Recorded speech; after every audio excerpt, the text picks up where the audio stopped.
following is an audio renaissance presentation.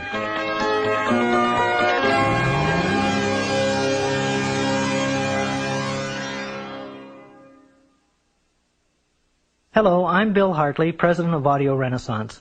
I'm very pleased to introduce you to this special 2-cassette edition of Napoleon Hill's classic, Think and Grow Rich, co-produced by Audio Renaissance Tapes and Cassette Productions Unlimited. This unique presentation of Think and Grow Rich combines excerpts from the book read by Joe Slattery with personal anecdotes told by the author himself, Napoleon Hill.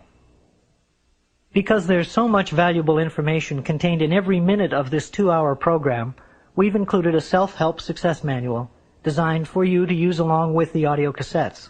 We hope that it'll assist you in organizing your study of Napoleon Hill's philosophy of success, and that it'll become a record of your personal growth as you think and grow rich. Just before we begin, I'd like to give you the following information from the publisher's preface. Think and Grow Rich by Napoleon Hill, published by Fawcett Crest, New York, copyright 1937 by Napoleon Hill. Revised edition, copyright 1960 by Combined Registry Company. Copyright under International and Pan American Copyright Conventions. All rights reserved and transferred, January 1963, to Napoleon Hill Foundation, Charleston, South Carolina.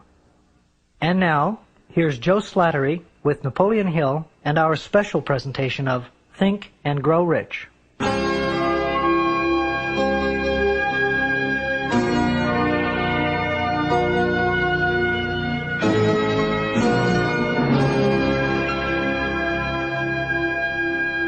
Think and Grow Rich is one of the most influential books of all time in pointing the way to personal achievement, to financial independence, and to riches of the spirit beyond measurement in money. There has never been another book like it, nor ever can be.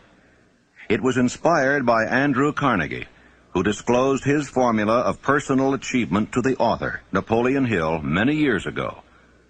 Carnegie not only made himself a multimillionaire, but he made millionaires of more than a score of men to whom he taught his secret. Another 500 wealthy men revealed the source of their riches to Napoleon Hill, who has spent a lifetime of research in bringing their message to people in all walks of life who are willing to give their thoughts, ideas, and organized plans in return for riches. The riches within your grasp cannot always be measured in money. There are great riches in lasting friendships, harmonious family relationships, sympathy and understanding between business associates, and inner harmony which brings peace of mind measurable only in spiritual values. The philosophy of Think and Grow Rich will prepare you to attract and enjoy these higher estates which always have been and always will be denied to all except those who are ready for them. Everyone desires to be rich, but not everyone knows what constitutes enduring riches. And most people believe riches to consist only in material things that money can buy. Now here is a list of the 12 things which constitute real riches. Number 1, a positive mental attitude. Observe that it heads the list. And second, sound physical health. And third, harmony in human relations. And fourth, freedom from fear. And fifth, the hope of future achievement. And sixth, the capacity for applied faith. And 7, willingness to share one's blessings with others. 8, to be engaged in a labor of love. 9, an open mind on all subjects toward all people. 10, complete self-discipline. 11, wisdom with which to understand people. And 12, financial security. Observe, if you will, with great benefit, the fact that money comes at the end of the list of the 12 things that make men rich. Be prepared when you begin to put the philosophy of Think and Grow Rich into action for a changed life which will not only ease the trials and stresses of living, but will also prepare you for the accumulation of material riches in abundance. In every chapter of this book, mention has been made of the money-making secret which has made fortunes for hundreds of exceedingly wealthy men whom I have carefully analyzed over a long period of years. If you are ready to put it to use, you will recognize this secret at least once in every chapter. I wish I might feel privileged to tell you how you will know if you are ready, but that would deprive you of much of the benefit you will receive when you make the discovery in your own way. As a final word of preparation, before you begin the first chapter, may I offer one brief suggestion which may provide a clue by which the Carnegie secret may be recognized. It is this: all achievement, all earned riches have their beginning in an idea. If you are ready for the secret, you already possess one half of it. Therefore, you will readily recognize the other half the moment it reaches your mind. When you begin to think and grow rich, you will observe that riches begin with a state of mind, with definiteness of purpose, with little or no hard work. You and every other person ought to be interested in knowing how to acquire that state of mind which will attract riches. I spent 25 years in research because I too wanted to know how wealthy men became that way. My brother and I had matriculated at Georgetown University Law School intending to become lawyers. We didn't have any money, but I did have the ability to write, and I promised that I would write stories about successful men, sell them to the magazines, and pay our way through. And my first assignment, fortunately, was with Andrew Carnegie in Pittsburgh. He gave me 3 hours. And when the 3 hours were over, he said, now, this interview is just beginning. Come on out the house, stay all night, and after dinner we'll take up the interview again. He kept me there 3 days and nights. And believe you me, I was more than flattered. I wondered what it was all about. He kept talking to me about the need for a new philosophy. He said, we've had many philosophies, from the days of Socrates and Plato on down to the days of William James and Emerson, but most of them dealt with the moral laws of life. What we need is an economic philosophy for the man of the streets that will enable him to make use of the know-how gained by men like myself over a lifetime of experience. Well, it sounded very nice to me, except for one thing. I didn't know exactly what that word philosophy meant. And finally, at the end of the third day, he said, now look here, I have been talking to you for 3 days about the need for a new philosophy. I'm going to ask you a question about it. If I commission you to become the author of this philosophy, give you letters of introduction to men whose experiences you will need in collaboration with yourself, are you willing to put in 20 years of research, because that's how long it will take, paying your own way as you go along without any subsidy from me, yes or no? Ladies and gentlemen, there have been many times in my life when I have faced difficult problems and difficult decisions, and I don't think I ever faced one more embarrassing than that. Because when Mr. Carnegie put that proposition to me, my hand was down in my pocket, and I was fiddling with the money that I had there just about enough to get back to Washington, and if I had to stay at a hotel instead of Mr. Carnegie's house, I wouldn't have had that much. I didn't even know the meaning of the word philosophy. And here the richest man in the world wanted me to go to work for him for 20 years without pay. Wasn't that a situation for you? I started to tell Mr. Carnegie, I started to do just exactly what you or the most of us people would have done under the same circumstances. And what do you think that was? What would you have done if you would have faced that sort of proposition, going to work for 20 years without any pay for the richest man in the world? Well, yes, that's what I was about to do. But something inside of me wouldn't let me open my mouth until I got a hunch that if Mr. Carnegie had kept me there for 3 days, it must have been for a purpose. That he must have seen something in me that I didn't know was there. Also, that a man with Mr. Carnegie's reputation for picking men certainly didn't pick me to do a job like that unless he knew I had the ability to do it. And whatever this something was, this silent, invisible person that was standing, looking over my shoulder and whispering in my ear, said, go ahead and tell him yes. I said, Mr. Carnegie, I not only will accept the commission, sir, but you may depend upon it that I will complete it. He said, I like the way you ended that sentence up, and I think you'll do it. You have the job. The only contribution Mr. Carnegie ever made to me outside of introducing me where I needed to be introduced was to pay my expenses in the early part of my relationship with him. The first man he sent me to see was Henry Ford. He said, I want you to go up to Detroit, become acquainted with Henry Ford, observe him carefully, because one of these days he's going to dominate the motor industry. and it's going to be second only to the steel industry. This was in 1908, the late fall of 1908, ladies and gentlemen. I went up there and spent 2 days trying to find Ford, and when I did find him, he came out of the rear of a shop where he'd been doing some experimenting with an old pair of overalls on, a plug hat or a derby hat that had been bashed in the crown, grease all over his hands. I remember he got my shirt sleeves dirty when I shook hands with him.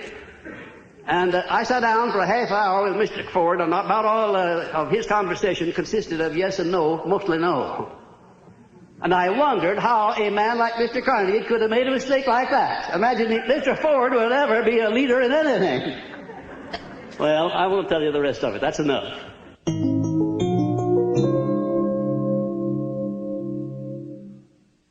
Desire. The starting point of all achievement. The first step toward riches. A long while ago, a great warrior faced a situation which made it necessary for him to make a decision which ensured his success on the battlefield. He was about to send his armies against a powerful foe, whose men outnumbered his own. He loaded his soldiers into boats, sailed to the enemy's country, unloaded soldiers and equipment, then gave the order to burn the ships that had carried them.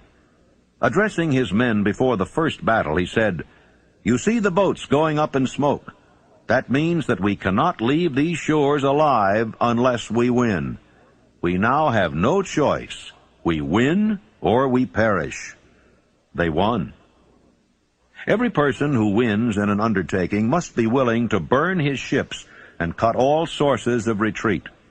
Only by so doing can one be sure of maintaining that state of mind known as a burning desire to win, essential to success.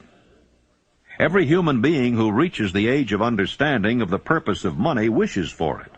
Wishing will not bring riches, but desiring riches with a state of mind that becomes an obsession, then planning definite ways and means to acquire riches, and backing those plans with persistence which does not recognize failure, will bring riches. 6 ways to turn desires into gold. The method by which desire for riches can be transmuted into its financial equivalent consists of 6 definite practical steps. That is, first, fix in your mind the exact amount of money you desire. It is not sufficient merely to say, "I want plenty of money." Be definite as to the amount. There is a psychological reason for definiteness, which will be described in a subsequent chapter. Second, determine exactly what you intend to give in return for the money you desire. There is no such reality as something for nothing. Third, establish a definite date when you intend to possess the money you desire. Fourth, create a definite plan for carrying out your desire, and begin at once, whether you are ready or not, to put this plan into action. Fifth, write out a clear, concise statement of the amount of money you intend to acquire, name the time limit for its acquisition, state what you intend to give in return for the money, and describe clearly the plan through which you intend to accumulate it. Sixth, read your written statement aloud twice daily, once just before retiring at night and once after arising in the morning. As you read, see and feel and believe yourself already in possession of the money. It is important that you follow the instructions described in these 6 steps. It is especially important that you observe and follow the instructions in the 6th paragraph. You may complain that it's impossible for you to see yourself in possession of money before you actually have it. Here is where a burning desire will come to your aid. If you truly desire money so keenly that your desire is an obsession, you will have no difficulty in convincing yourself that you will acquire it. The object is to want money and to become so determined to have it that you convince yourself you will have it. Can you imagine yourself a millionaire? To the uninitiated, who has not been schooled in the working principles of the human mind, these instructions may appear impractical. It may be helpful to all who fail to recognize the soundness of the 6 steps to know that the information they convey was received from Andrew Carnegie, who began as an ordinary laborer in the steel mills, but managed, despite his humble beginning, to make these principles yield him a fortune of considerably more than $100 million. It may be a further help to know that the 6 steps here recommended were carefully scrutinized by the late Thomas A. Edison, who placed his stamp of approval upon them as being not only the steps essential for the accumulation of money, but for the attainment of any goal. The steps call for no hard labor. They call for no sacrifice. They do not require one to become ridiculous or credulous. To apply them calls for no great amount of education. But the successful application of these 6 steps does call for sufficient imagination to enable one to see and to understand that accumulation of money cannot be left to chance, good fortune, and luck.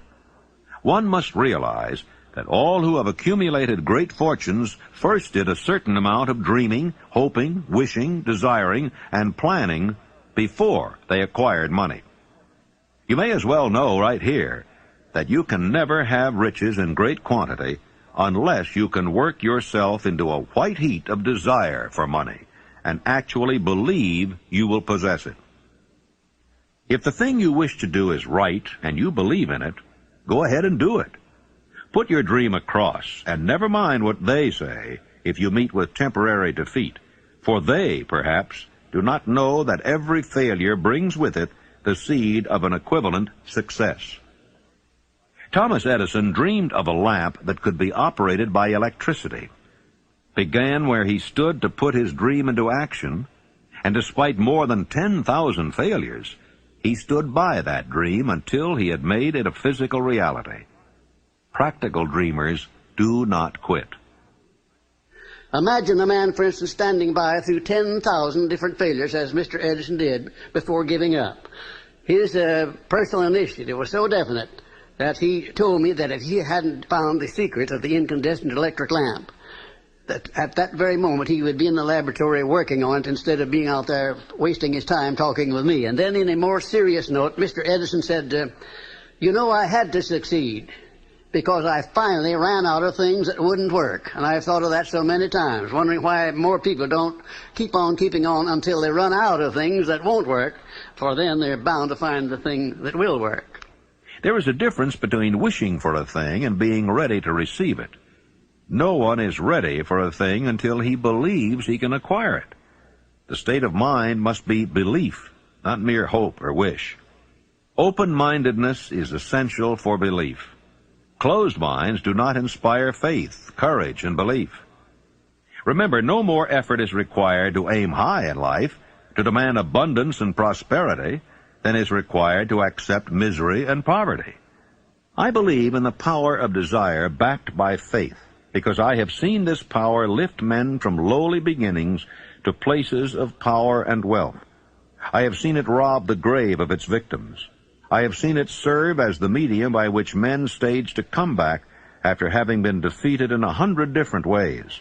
I have seen it provide my own son with a normal, happy, successful life, despite nature's having sent him into the world without ears. When my second son, Blair, was born, he was born without ears. And the doctors told me that he would be a deaf mute all of his life. I told them he would not be a deaf mute, and that he would live to have 100% of his hearing just like other children. And one of these doctors came over and put his arm on my shoulder, and he said, now look here, Napoleon, there are some things in this world that neither you nor I nor anyone else can do anything about, and now you face one of those situations. I said, Doctor, there is nothing in this world that I can't do something about, if it's nothing more than adjust myself to an unpleasant situation so it does not destroy my spirit. I went to work on that child through prayer before I ever saw him. I worked on him continuously, almost 4 hours a day for the first 4 years of his life. And at the age of about 18 months, we recognized that he was beginning to hear. We didn't know just how much. But by the time he had reached the 4th year, he had developed 65% of his normal hearing. And in his 3rd year in college, in the University of West Virginia, the Acousticon Company, manufacturer of hearing aids, heard about this unusual case, the only one of its kind in the world where a child born without ears ever learned to hear. Came down to the University of West Virginia and made him a special hearing aid that gave him the other 35% of his hearing, and Blair today has 100% of his hearing just exactly like I said he would. It's almost one of the modern miracles of medical science that this thing happened, and the doctors today don't know exactly how it did happen. I'm not so sure that I did, but I know what I was doing to help bring it about.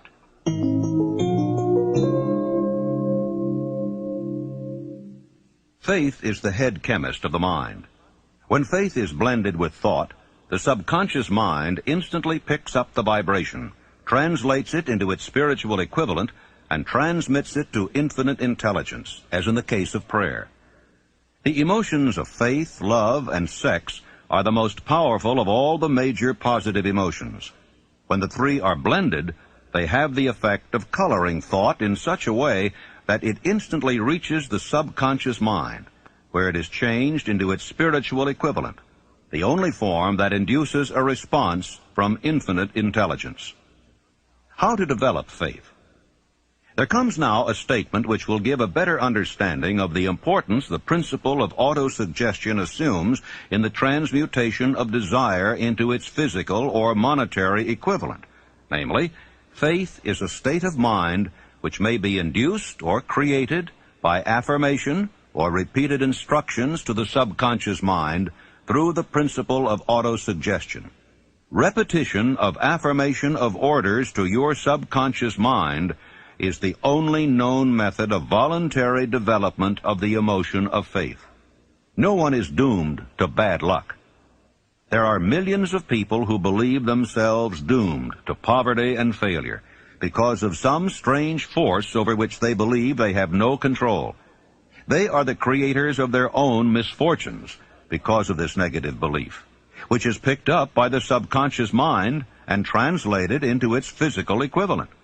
In language which any normal human being can understand, we will describe all that is known about the principle through which faith may be developed where it does not already exist. Have faith in yourself, faith in the infinite. Before we begin, you should be reminded again that faith is the eternal elixir which gives life, power, and action to the impulse of thought. The foregoing sentence is worth reading a second time, and a third, and a fourth. It is worth reading aloud. Faith is the starting point of all accumulation of riches. Faith is the basis of all miracles and all mysteries which cannot be analyzed by the rules of science. Faith is the only known antidote for failure. Faith is the element, the chemical, which, when mixed with prayer, gives one direct communication with infinite intelligence. Faith is the element which transforms the ordinary vibration of thought created by the finite mind of man into the spiritual equivalent. Faith is the only agency through which the cosmic force of infinite intelligence can be harnessed and used by man.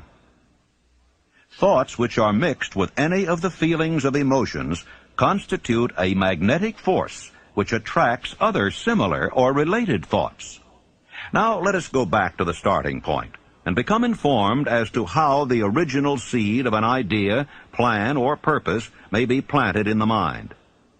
The information is easily conveyed. Any idea, plan, or purpose may be placed in the mind through repetition of thought.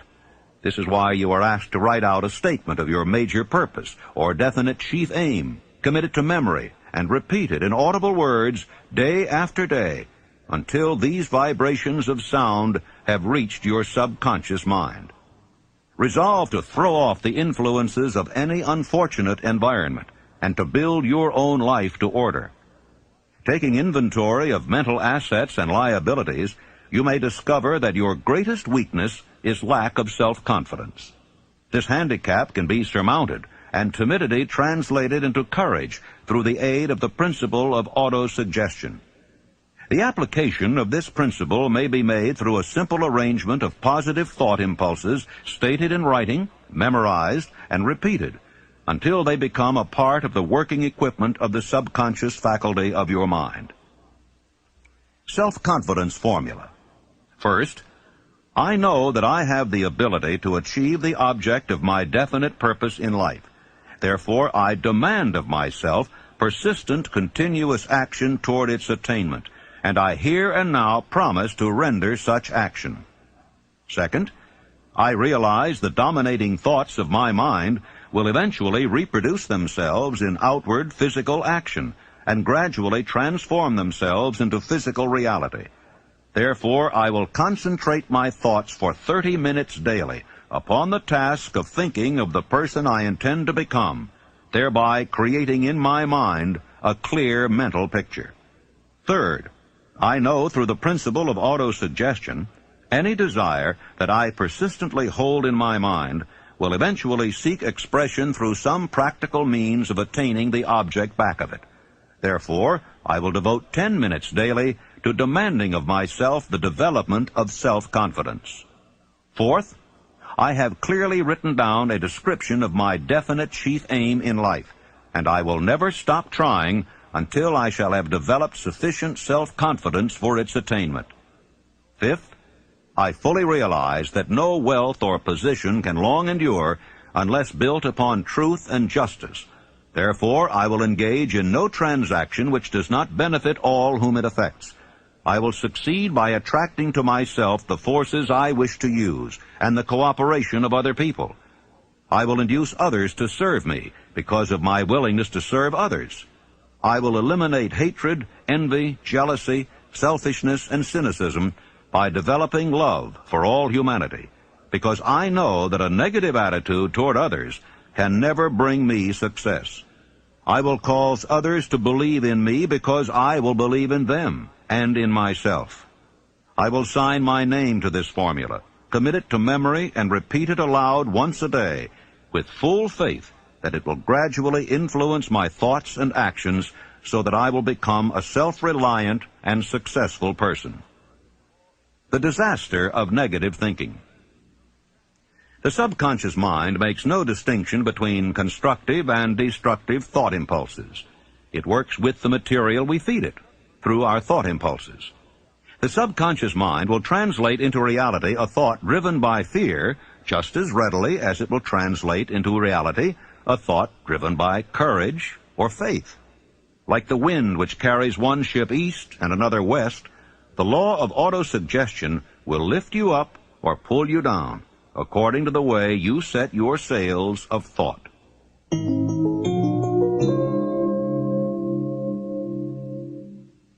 Autosuggestion, the medium for influencing the subconscious mind, the third step toward riches. Autosuggestion is a term which applies to all suggestions and all self-administered stimuli which reach one's mind through the five senses. Stated in another way, autosuggestion is self-suggestion. It is the agency of communication between that part of the mind where conscious thought takes place, and that which serves as the seat of action for the subconscious mind. See and feel money in your hands.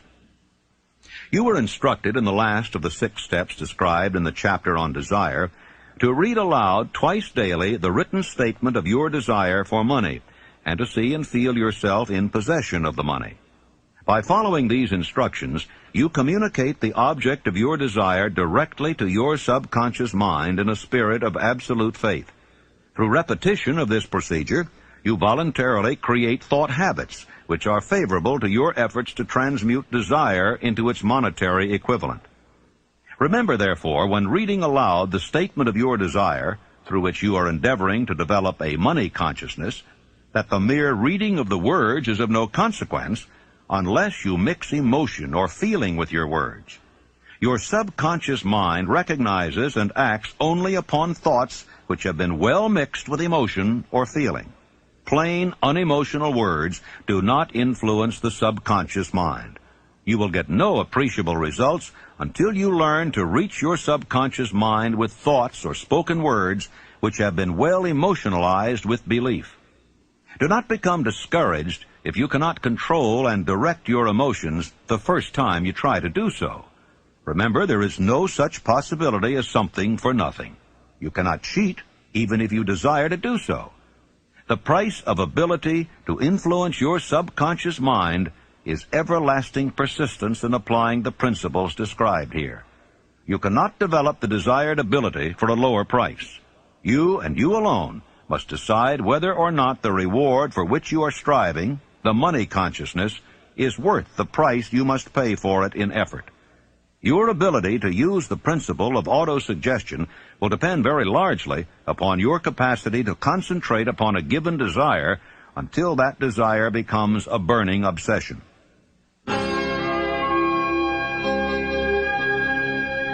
Please fast forward to the end and turn the tape over for proper cueing of side 2.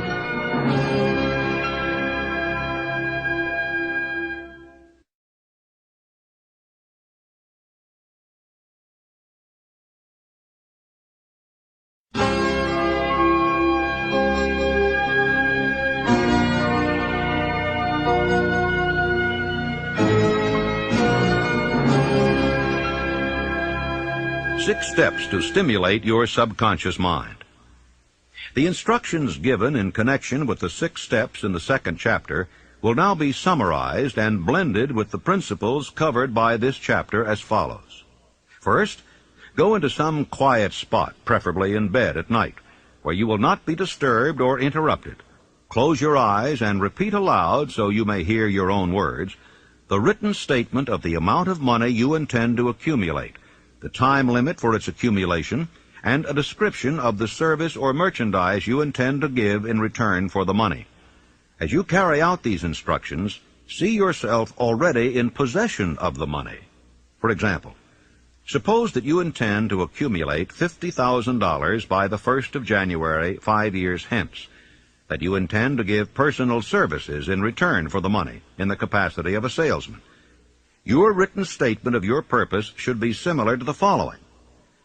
By the 1st day of January 19 so-and-so, I will have in my possession $50,000, which will come to me in various amounts from time to time during the interim. In return for this money, I will give the most efficient service of which I am capable, rendering the fullest possible quantity and the best possible quality of service in the capacity of salesman of, and here describe the service or merchandise you intend to sell. I believe that I will have this money in my possession. My faith is so strong that I can now see this money before my eyes. I can touch it with my hands. It is now awaiting transfer to me at the time and in the proportion that I deliver the service I intend to render in return for it. I am awaiting a plan by which to accumulate this money, and I will follow that plan when it is received. Second, repeat this program night and morning until you can see in your imagination the money you intend to accumulate. Third, place a written copy of your statement where you can see it night and morning, and read it just before retiring and upon arising until it has been memorized. Remember, as you carry out these instructions, that you are applying the principle of autosuggestion for the purpose of giving orders to your subconscious mind. Remember also that your subconscious mind will act only upon instructions which are emotionalized and handed over to it with feeling. Faith is the strongest and most productive of the emotions. Follow the instructions given in the chapter on faith. These instructions may at first seem abstract. Do not let this disturb you. Follow the instructions, no matter how abstract or impractical they may at first appear to be. The time will soon come, if you do as you've been instructed, in spirit as well as in act, when a whole new universe of power will unfold to you.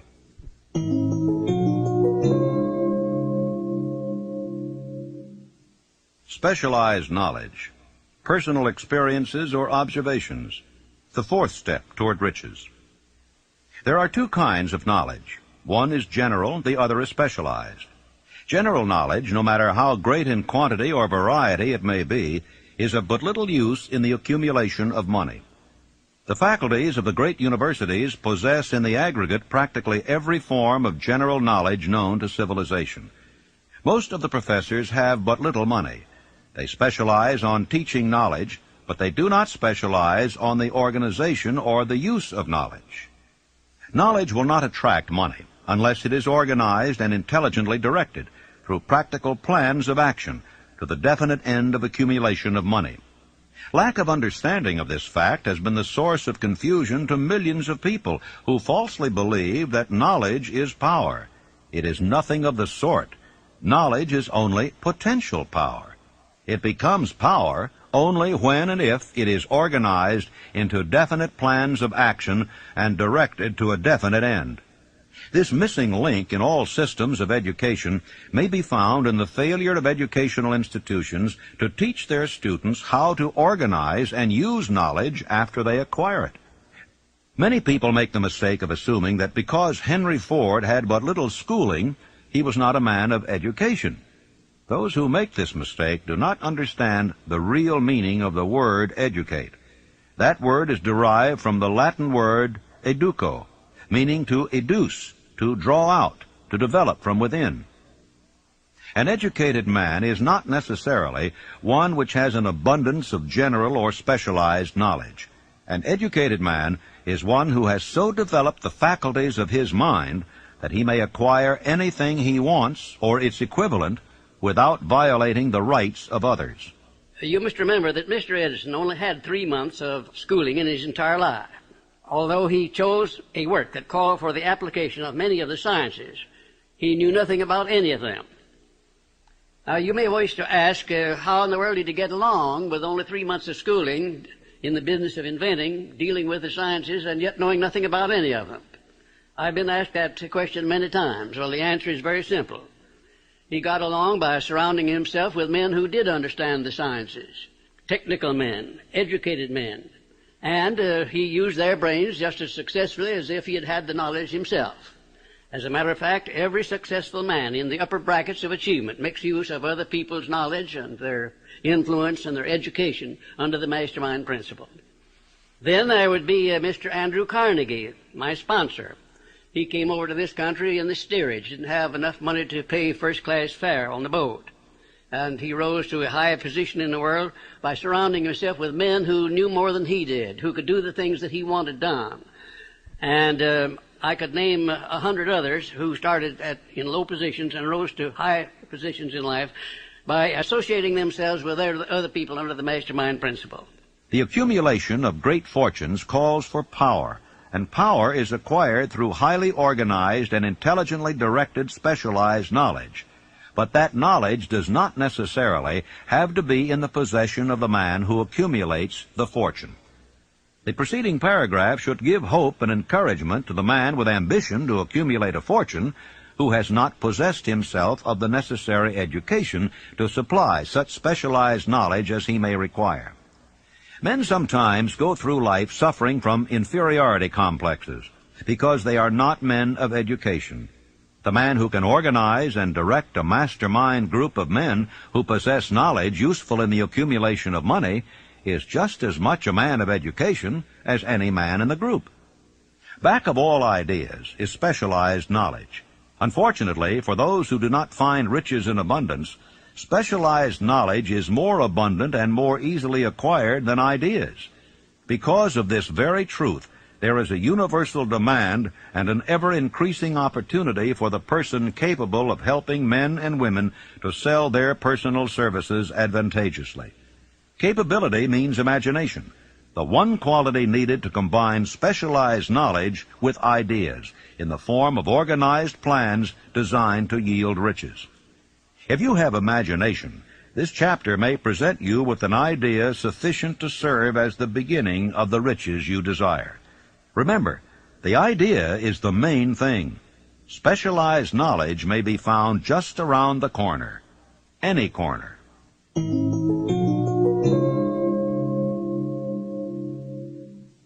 Imagination. The workshop of the mind. The fifth step toward riches.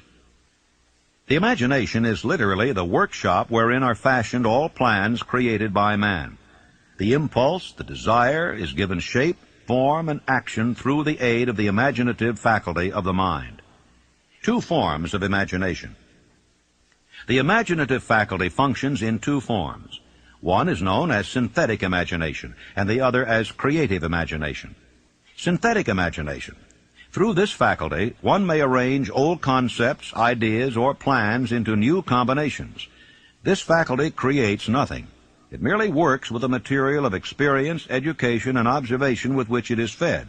It is the faculty used most by the inventor, with the exception of the genius who draws upon the creative imagination when he cannot solve his problem through synthetic imagination. Creative imagination. Through the faculty of creative imagination, the finite mind of man has direct communication with infinite intelligence.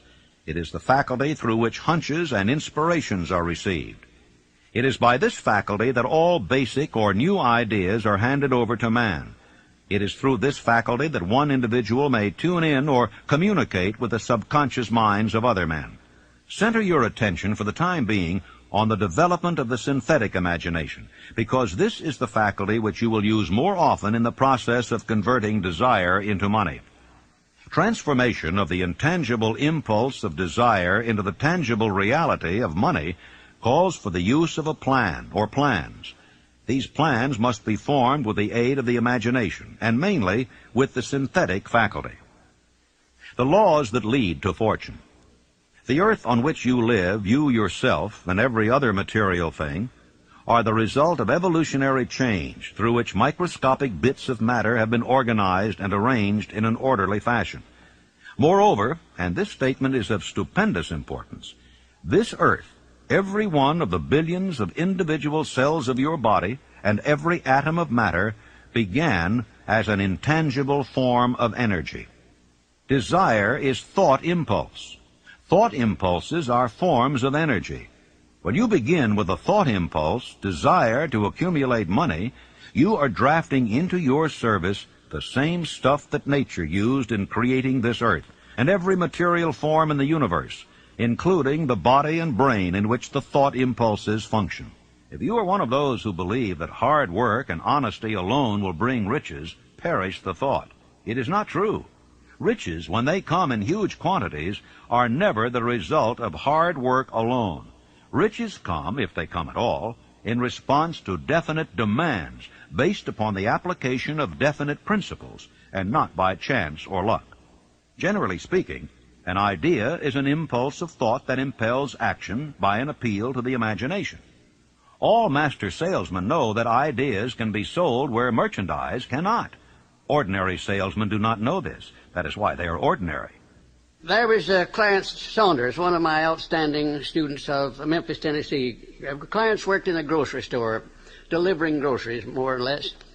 And he had a great amount of enthusiasm and also a keen imagination. And he was constantly trying to interest his employer in new and improved methods of merchandising.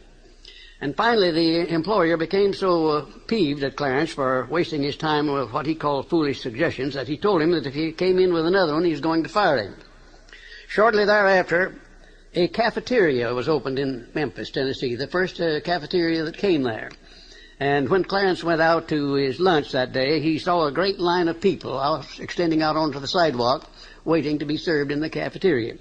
Out of curiosity, he got on the end of the line, and when he picked up his tray and filled it up, by the time he got down to the cashier or the checker, his imagination began to turn, and he said, what a wonderful thing this would be in our grocery business, to have a self-help grocery store so women could come in with a basket on their arm, pick up what they wanted, and pay for it at one place as they went out. It would save a lot of time, and it would save a lot of embarrassment.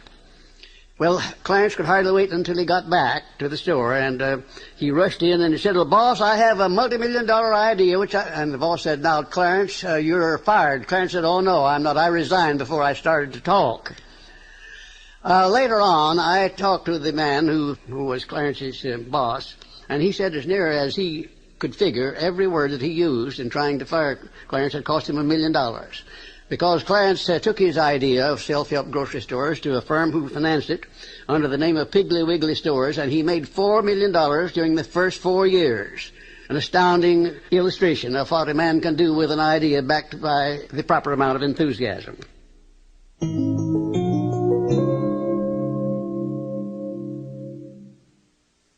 Organized planning. The crystallization of desire into action. The sixth step toward riches. You have learned that everything man creates or acquires begins in the form of desire. That desire is taken on the first lap of its journey from the abstract to the concrete into the workshop of the imagination, where plans for its transition are created and organized. You will now be instructed how to build plans which will be practical, namely, A, Ally yourself with a group of as many people as you may need for the creation and carrying out of your plan or plans for the accumulation of money, making use of the mastermind principle described in a later chapter. Compliance with this instruction is absolutely essential. Do not neglect it. B. Before forming your mastermind alliance, decide what advantages and benefits you may offer the individual members of your group in return for their cooperation. No one will work indefinitely without some form of compensation. No intelligent person will either request or expect another to work without adequate compensation, although this may not always be in the form of money. C. Arrange to meet with the members of your mastermind group at least twice a week, and more often if possible, until you have jointly perfected the necessary plan or plans for the accumulation of money. D. Maintain perfect harmony between yourself and every member of your mastermind group. If you fail to carry out this instruction to the letter, you may expect to meet with failure. The mastermind principle cannot obtain where perfect harmony does not prevail. Keep in mind these facts. First, you are engaged in an undertaking of major importance to you. To be sure of success, you must have plans which are faultless. Second, you must have the advantage of the experience, education, native ability, and imagination of other minds. This is in harmony with the methods followed by every person who has accumulated a great fortune. The most intelligent man living cannot succeed in accumulating money, nor in any other undertaking, without plans which are practical and workable. Just keep this fact in mind, and remember when your plans fail that temporary defeat is not permanent failure. It may only mean that your plans have not been sound. Build other plans. Start all over again. No follower of this philosophy can reasonably expect to accumulate a fortune without experiencing temporary defeat. When defeat comes, accept it as a signal that your plans are not sound. Rebuild those plans and set sail once more toward your coveted goal. If you give up before your goal has been reached, you are a quitter. A quitter never wins, and a winner never quits. Lift this sentence out. Write it on a piece of paper in letters an inch high, and place it where you will see it every night before you go to sleep, and every morning before you go to work. Take my son Blair, for instance, who was born without any sign of ears. As a result of that adversity, he was trained to believe that it was not an adversity, that it was a blessing, because it would cause people to recognize his condition and they'd go out of their way to be kind to him, and that's exactly the way it turned out. I have often said that my son Blair has made it possible to get through life with less resistance than his other two brothers who have all of their faculties. Adversity. I think I can tell you, had it not been for the many adversities which I experienced in the early part of my work with Andrew Carnegie, I never would have completed the science of personal achievement. I had adversity after adversity, but I learned to transmute those adversities into something constructive and to come up with something that would take the place of an adversity. Every time I failed, I said, well, this is just another opportunity that I have to prove that my philosophy can take care of the situation of failure. I learned to transmute all failures into successes. I also learned the difference between temporary defeat and failure. Most people accept defeat as permanent failure. Defeat is never failure. No circumstance is ever failure until it is accepted by the individual as such. And that's one of the greatest things that I learned about this principle of profiting by adversity. When you begin to select members for your mastermind group, endeavor to select those who do not take defeat seriously. Some people foolishly believe that only money can make money. This is not true. Desire, transmuted into its monetary equivalent through the principles laid down here, is the agency through which money is made. Money of itself is nothing but inert matter. It cannot move, think, or talk, but it can hear when a man who desires it calls it to come. Planning the sale of personal services. Intelligent planning is essential for success in any undertaking designed to accumulate riches. Here will be found detailed instructions to those who must begin the accumulation of riches by selling personal services. It should be encouraging to know that practically all the great fortunes began in the form of compensation for personal services, or from the sale of ideas. What else except ideas and personal services would one not possessed of property have to give in return for riches? The major attributes of leadership. The following are important factors of leadership. 1. Unwavering courage based upon knowledge of self and of one's occupation. No follower wishes to be dominated by a leader who lacks self-confidence and courage. No intelligent follower will be dominated by such a leader very long. 2. Self-control. The man who cannot control himself can never control others. Self-control sets a mighty example for one's followers, which the more intelligent will emulate. 3. A keen sense of justice. Without a sense of fairness and justice, no leader can command and retain the respect of his followers. 4. Definiteness of decision. The man who wavers in his decisions shows that he is not sure of himself, cannot lead others successfully. 5. Definiteness of plans. The successful leader must plan his work and work his plan. A leader who moves by guesswork without practical, definite plans is comparable to a ship without a rudder. Sooner or later he will land on the rocks. 6. The habit of doing more than paid for. One of the penalties of leadership is the necessity of willingness upon the part of the leader to do more than he requires of his followers. 7. A pleasing personality. No slovenly, careless person can become a successful leader. Leadership calls for respect. Followers will not respect a leader who does not grade high on all of the factors of a pleasing personality. 8. Sympathy and understanding. The successful leader must be in sympathy with his followers. Moreover, he must understand them and their problems. 9. Mastery of detail. Successful leadership calls for mastery of the details of the leader's position. 10. Willingness to assume full responsibility. The successful leader must be willing to assume responsibility for the mistakes and the shortcomings of his followers. If he tries to shift this responsibility, he will not remain the leader. If one of his followers makes a mistake and shows himself incompetent, the leader must consider that it is he who failed. 11. Cooperation. The successful leader must understand and apply the principles of cooperative effort and be able to induce his followers to do the same. Leadership calls for power, and power calls for cooperation. How to get the exact position you desire. Everyone enjoys doing the kind of work for which he is best suited. An artist loves to work with paints, a craftsman with his hands, a writer loves to write. Those with less definite talents have their preferences for certain fields of business and industry. If America does anything well, it offers a full range of occupations: tilling the soil, manufacturing, marketing, and the professions. First, decide exactly what kind of job you want. If the job doesn't already exist, perhaps you can create it. Second, choose the company or individual for whom you wish to work. Third, study your prospective employer as to policies, personnels, chances of advancement.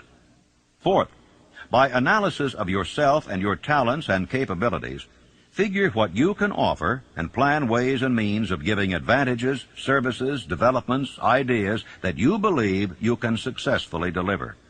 Fifth, forget about a job. Forget whether or not there is an opening. Forget the usual routine of, have you got a job for me? Concentrate on what you can give. Sixth, once you have your plan in mind, arrange with an experienced writer to put it on paper in neat form and in full detail. Seventh, present it to the proper person with authority, and he will do the rest. Every company is looking for men who can give something of value, whether it be ideas, services, or connections. Every company has room for the man who has a definite plan of action which is to the advantage of that company.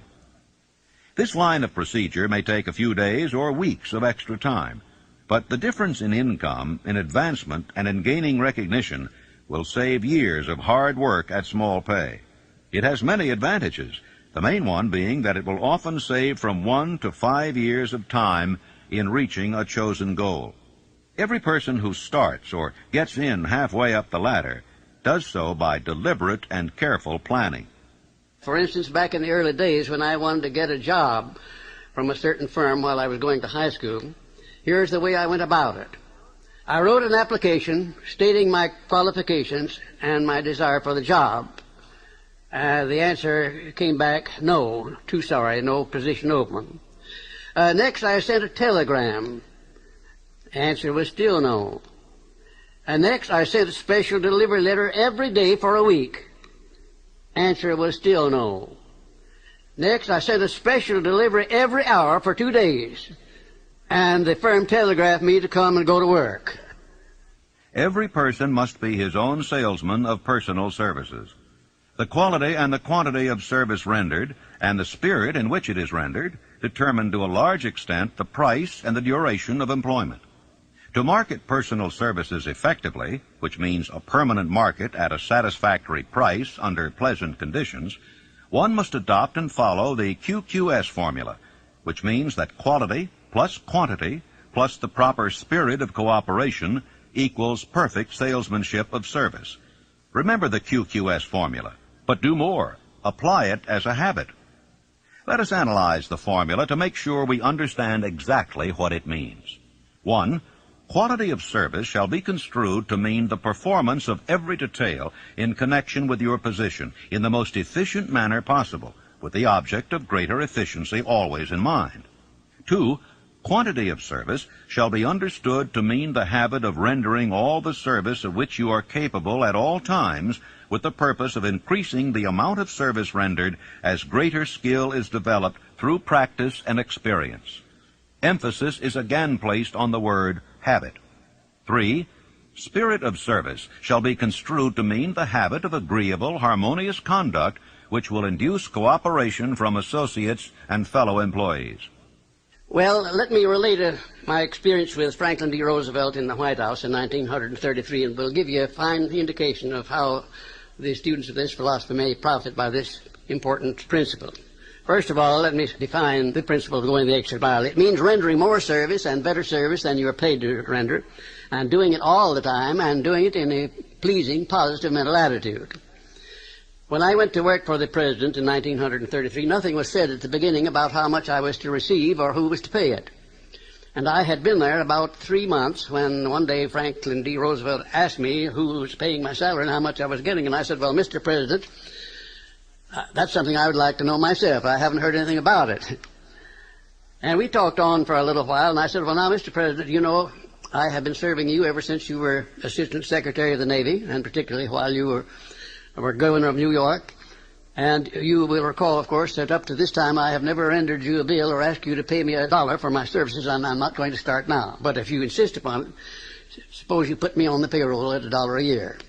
And that's exactly what he did. Well, I took my typewriter down to the White House, and when I wasn't actually serving the President or some member of his staff or cabinet, I started writing books. I wrote 6 books that first year, among them Think and Grow Rich, the book that has made me popular all over the world, you might say. I had no intention of publishing that book when I was writing it. I was writing it to myself to keep my mind positive in those days of chaos. Well, some 3 years after I left the service of the President, I got out these manuscripts and read them, and I made up my mind that the only one worth publishing was Think and Grow Rich. And when I took it to my publisher, he said, well, what is in this book that leads you to believe it would sell? I said, you will have to read it to find out. He took it home with him and read it. He had his whole staff read it paragraph by paragraph, and then they took a vote on it, and they voted unanimously that it was the best manuscript that ever came to that publishing house. They printed it, put it to work, and it's been selling as a bestseller all over the world up to this time. It has grossed over $18 million, and probably will gross many more millions of dollars while I'm still alive. It's been translated into many languages. It was endorsed by Mahatma Gandhi and distributed widely throughout India. It went from there to Brazil, where it was translated into the Portuguese language and is widely distributed throughout Latin America. And I think if you'll stop and consider the wages that I asked, the wages that I received of $1 a year, and the service that I gave for that, you'll recognize what can be accomplished by going the extra mile. Now, let me give you some of the benefits that comes from going the extra mile. Well, it places the law of increasing returns squarely back of one. It brings one to the favorable attention of those who can and do provide opportunities for self-promotion.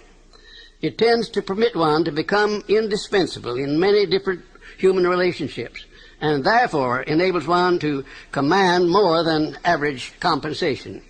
It leads to a mental growth and physical perfection in various forms of service, thereby developing greater ability and skill in one's chosen vocation.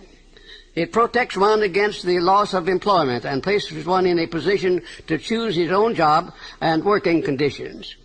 It enables one to profit by the law of contrast, because the majority of people do not practice the habit of going the extra mile. As a matter of fact, the majority of people don't even go the first mile. And it leads to the development of a positive, pleasing personal attitude, which is among the more important traits of a pleasing personality. And it tends to develop a keen, alert imagination, as it is a habit which keeps one continuously seeking new and more efficient ways of rendering service. It definitely serves to develop self-reliance. It serves also to build the confidence of others in one's integrity. And it is the only logical reason to justify one in asking for a promotion or for more wages, because if a man is not doing any more than he's paid for, then obviously he has no right to ask for more pay.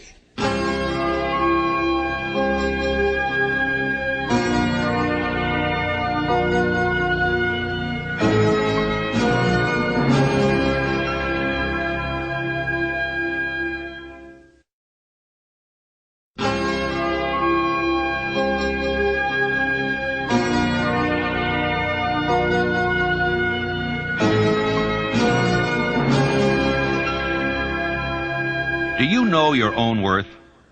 The oldest of admonitions is, "Man, know thyself." If you market merchandise successfully, you must know the merchandise. The same is true in marketing personal services.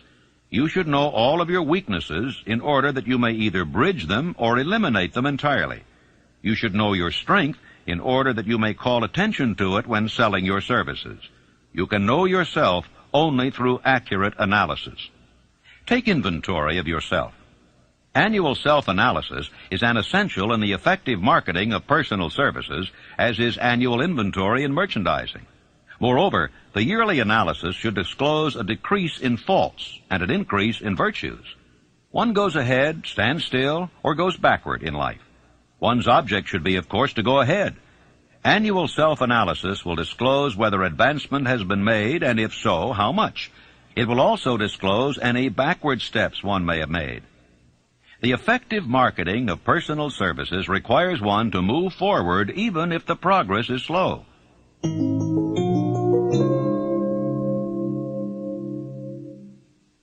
Decision. The mastery of procrastination. The seventh step toward riches. Analysis of over 25,000 men and women who had experienced failure disclosed the fact that lack of decision was near the head of the list of the 31 major causes of failure. Procrastination, the opposite of decision, is a common enemy which practically every man must conquer. Analysis of several hundred people who had accumulated fortunes well beyond the $1 million mark disclosed the fact that every one of them had the habit of reaching decisions promptly and of changing these decisions slowly, if and when they were changed. People who fail to accumulate money, without exception, have the habit of reaching decisions, if at all, very slowly, and of changing these decisions quickly and often. Tips on making your own decisions. The majority of people who fail to accumulate money sufficient for their needs are generally easily influenced by the opinions of others. They permit the newspapers and the gossiping neighbors to do their thinking for them.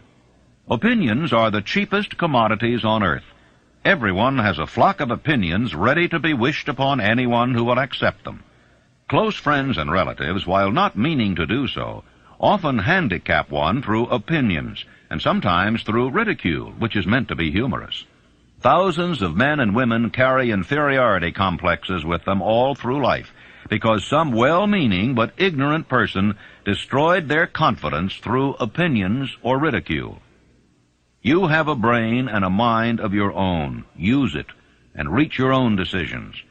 If you need facts or information from other people to enable you to reach decisions, as you probably will in many instances, acquire these facts or secure the information you need quietly without disclosing your purpose. 56 who risked the gallows.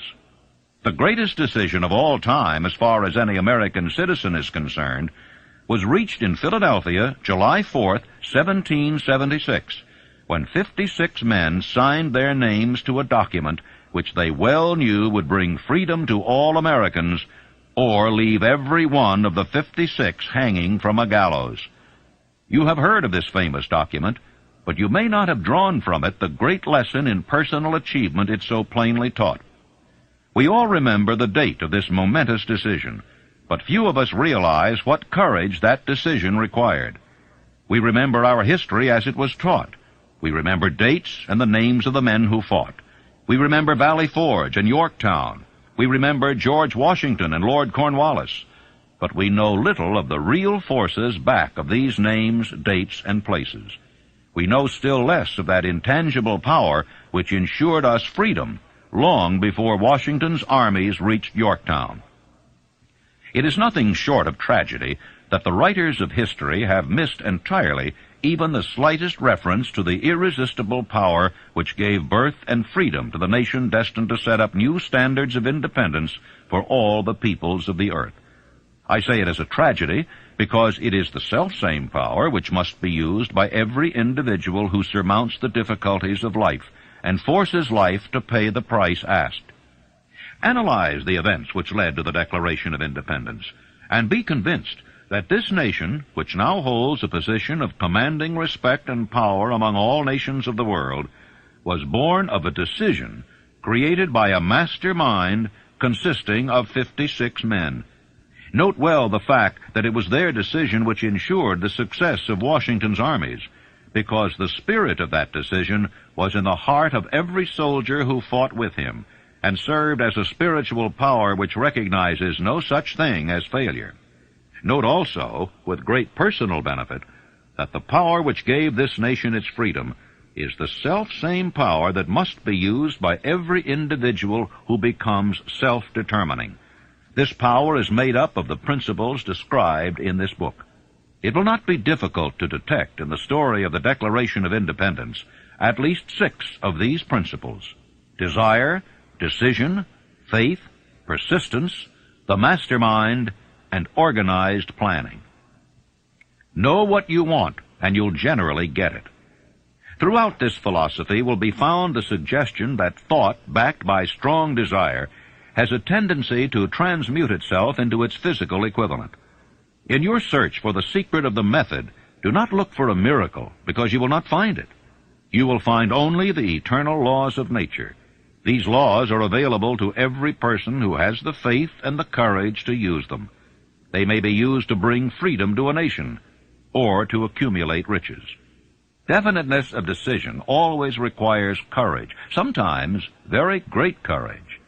The 56 men who signed the Declaration of Independence staked their lives on the decision to affix their signatures to that document. The person who reaches a definite decision to procure the particular job and make life pay the price he asks does not stake his life on that decision. He stakes his economic freedom. Financial independence, riches, desirable business, and professional positions are not within reach of the person who neglects or refuses to expect, plan, and demand these things. The person who desires riches in the same spirit that Samuel Adams desired freedom for the colonies is sure to accumulate wealth.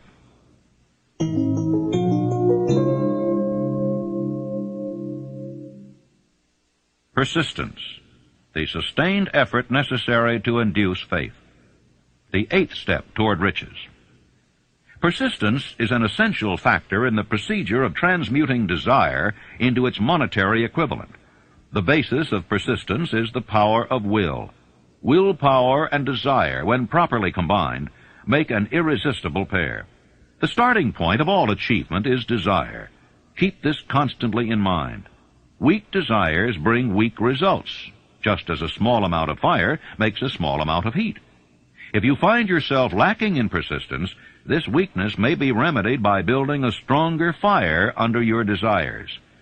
And if you find that you are indifferent, you may be sure that you have not yet acquired the money consciousness which you must possess before you can be sure of accumulating a fortune. Those who can take it are bountifully rewarded for their persistence. They receive as their compensation whatever goal they are pursuing. That is not all. They receive something infinitely more important than material compensation, the knowledge that every failure brings with it the seed of an equivalent advantage. You can train yourself to be persistent. Persistence is a state of mind. Therefore, it can be cultivated. Like all states of mind, persistence is based upon definite causes. Among them, these. A. Definiteness of purpose. Knowing what one wants is the first and perhaps the most important step toward the development of persistence. A strong motive forces one to surmount many difficulties. B. Desire. It is comparatively easy to acquire and to maintain persistence in pursuing the object of intense desire. C. Self-Reliance. Belief in one's ability to carry out a plan encourages one to follow the plan through with persistence.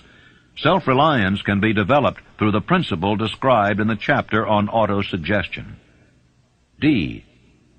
Definiteness of plans. Organized plans, even though they may be weak and entirely impractical, encourage persistence. E. Accurate knowledge. Knowing that one's plans are sound, based upon experience or observation, encourages persistence. Guessing instead of knowing destroys persistence. F. Cooperation. Sympathy, understanding, and harmonious cooperation with others tend to develop persistence. G. Willpower. The habit of concentrating one's thoughts upon the building of plans for the attainment of a definite purpose leads to persistence. H. Habit. Persistence is the direct result of habit. The mind absorbs and becomes a part of the daily experiences upon which it feeds. Fear, the worst of all enemies, can be effectively cured by forced repetition of acts of courage. Everyone who has seen active service in war knows this. Take your own persistence inventory. Before leaving the subject of persistence, take inventory of yourself and determine in what particular, if any, you are lacking in this essential quality. Measure yourself courageously, point by point, and see how many of the 8 factors of persistence you lack. The analysis may lead to discoveries that will give you a new grip on yourself. If you fear criticism, let us examine some of the symptoms of the fear of criticism. The majority of people permit relatives, friends, and the public at large to so influence them that they cannot live their own lives because they fear criticism. Huge numbers of people make mistakes in marriage, stand by the bargain, and go through life miserable and unhappy because they fear criticism, which may follow if they correct the mistake. Anyone who has submitted to this form of fear knows the irreparable damage it does by destroying one's ambition and the desire to achieve. Millions of people neglect to acquire belated educations after having left school because they fear criticism. Countless numbers of men and women, both young and old, permit relatives to wreck their lives in the name of duty because they fear criticism. Duty does not require any person to submit to the destruction of his personal ambitions and the right to live his own life in his own way. People refuse to take chances in business because they fear the criticism which may follow if they fail. The fear of criticism in such cases is stronger than the desire for success. How to develop persistence? There are 4 simple steps which lead to the habit of persistence. They call for no great amount of intelligence, no particular amount of education, and but little time or effort. The necessary steps are 1. A definite purpose backed by burning desire for its fulfillment. 2. A definite plan expressed in continuous action. 3. A mind closed tightly against all negative and discouraging influences, including negative suggestions of relatives, friends, and acquaintances. 4. A friendly alliance with one or more persons who will encourage one to follow through with both plan and purpose. These 4 steps are essential for success in all walks of life. The entire purpose of the 13 principles of this philosophy is to enable one to take these 4 steps as a matter of habit. These are the steps by which one may control one's economic destiny. They are the steps that lead to freedom and independence of thought. They are the steps that lead to riches in small or great quantities. They lead the way to power, fame, and worldly recognition. They are the 4 steps which guarantee favorable breaks. They are the steps that convert dreams into physical realities. They lead also to the mastery of fear, discouragement, and indifference. There is a magnificent reward for all who learn to take these 4 steps. It is the privilege of writing one's own ticket and of making life yield whatever price is asked. How to master difficulties. What mystical power gives to men of persistence the capacity to master difficulties? Does the quality of persistence set up in one's mind some form of spiritual, mental, or chemical activity which gives one access to supernatural forces? Does infinite intelligence throw itself on the side of the person who still fights on after the battle has been lost, with the whole world on the opposing side? You may be interested in knowing that I had the help of some 500 of the most successful men in America to help me create the science of personal achievement. Among them were such men as Thomas A. Edison, Henry Ford, John Wanamaker. Let me tell you about one man, perhaps my most outstanding student, who has made a tremendous success of his life by applying definiteness of purpose. His name is W. Clement Stone, president of the Combined Insurance Company of America. Right after Think and Grow Rich was published in 1937, someone gave Mr. Stone a copy of this book, and he was so impressed by it that he laid out a 20-year plan for himself. At that time, he was selling insurance, I suppose making $200 or $300, maybe $400 a week at the most.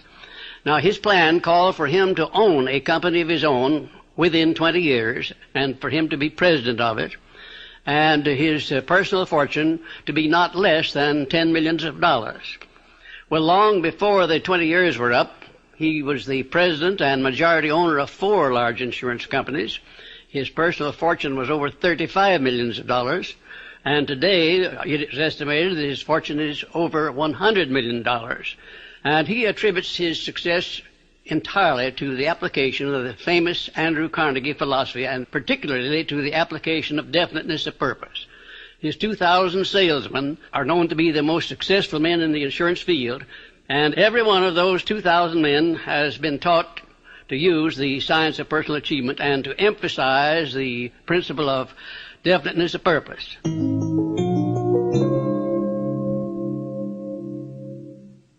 Power of the mastermind, the driving force, the 9th step toward riches. Power is essential for success in the accumulation of money. Plans are inert and useless without sufficient power to translate them into action. This chapter will describe the method by which an individual may attain and apply power. Power may be defined as organized and intelligently directed knowledge. Power, as the term is here used, refers to organized effort, sufficient to enable an individual to transmute desire into its monetary equivalent. Organized effort is produced through the coordination of effort of 2 or more people who work toward a definite end in a spirit of harmony. Power is required for the accumulation of money. Power is necessary for the retention of money after it has been accumulated. Let us ascertain how power may be acquired. If power is organized knowledge, let us examine the sources of knowledge. A. Infinite intelligence. This source of knowledge may be contacted through the procedure described in another chapter with the aid of creative imagination. B. Accumulated experience. The accumulated experience of man, or that portion of it which has been organized and recorded, may be found in any well-equipped public library. An important part of this accumulated experience is taught in public schools and colleges, where it has been classified and organized. C. Experiment and research. In the field of science, and in practically every other walk of life, men are gathering, classifying, and organizing new facts daily. This is the source to which one must turn when knowledge is not available through accumulated experience. Here, too, the creative imagination must often be used. Knowledge may be required from any of the foregoing sources. It may be converted into power by organizing it into definite plans, and by expressing those plans in terms of action. Gaining power through the mastermind. The mastermind may be defined as coordination of knowledge and effort in a spirit of harmony between two or more people for the attainment of a definite purpose. No individual may have great power without availing himself of the mastermind. In a preceding chapter, instructions were given for the creation of plans for the purpose of translating desire into its monetary equivalent. If you carry out these instructions with persistence and intelligence, and use discrimination in the selection of your mastermind group, your objective will have been halfway reached even before you begin to recognize it. So you may better understand the intangible potentialities of power available to you through a properly chosen mastermind group. We will here explain the two characteristics of the mastermind principle, one of which is economic in nature and the other psychic. The economic feature is obvious. Economic advantages may be created by any person who surrounds himself with the advice, counsel, and personal cooperation of a group of men who are willing to lend him wholehearted aid in a spirit of perfect harmony. This form of cooperative alliance has been the basis of nearly every great fortune. Your understanding of this great truth may definitely determine your financial status. The psychic phase of the mastermind principle is much more difficult to comprehend. You may catch a significant suggestion from this statement. No two minds ever come together without thereby creating a third invisible, intangible force which may be likened to a third mind. How to multiply your brain power. Man's brain may be compared to an electric battery. It is a well-known fact that a group of electric batteries will provide more energy than a single battery. It is also a well-known fact that an individual battery will provide energy in proportion to the number and capacity of the cells it contains. The brain functions in a similar fashion. This accounts for the fact that some brains are more efficient than others, and leads to this significant statement. A group of brains, coordinated or connected in a spirit of harmony, will provide more thought energy than a single brain, just as a group of electric batteries will provide more energy than a single battery. Through this metaphor, it becomes immediately obvious that the mastermind principle holds the secret of the power wielded by men who surround themselves with other men of brains. There follows now another statement which will lead still nearer to an understanding of the psychic phase of the mastermind principle.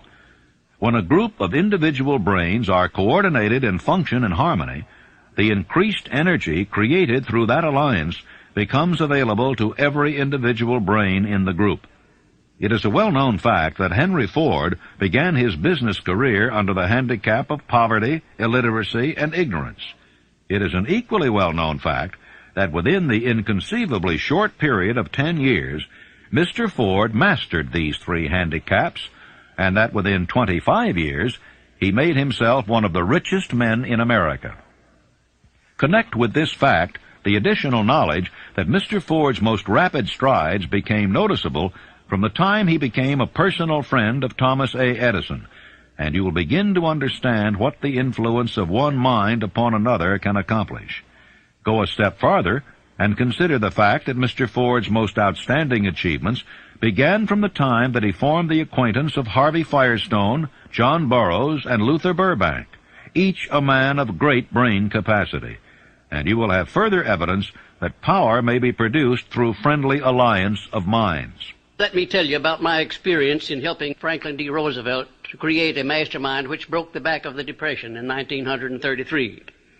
Shortly after the President entered the White House, he sent for me to come and go to work for him. We created one of the most outstanding masterminds that this nation has ever known, perhaps. It consisted of both houses of Congress working in harmony with the President. something that never had been done before and never has been done since, probably to the extent that we accomplished it there in 1933. The majority of the newspaper publishers of America, regardless of their political leanings, practically every one of them got behind the president as a result of this mastermind operation which we set up at the White House.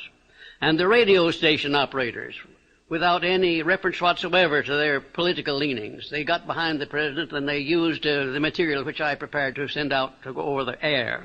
In other words, material that we used to sell the good features of the United States instead of dwelling upon the bad ones. And then the churches of all denominations, I have never seen such a job as they did. The priests and the clergymen of all denominations went into their pulpits and they did a wonderful job of selling the United States of America to the people.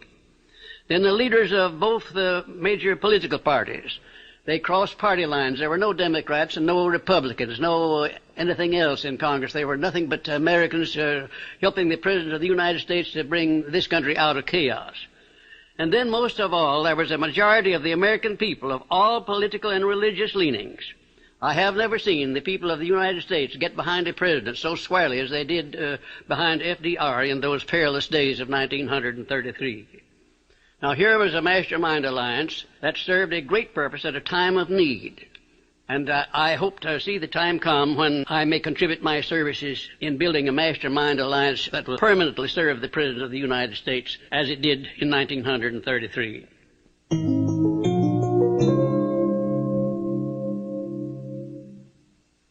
The mystery of sex transmutation, the 10th step toward riches.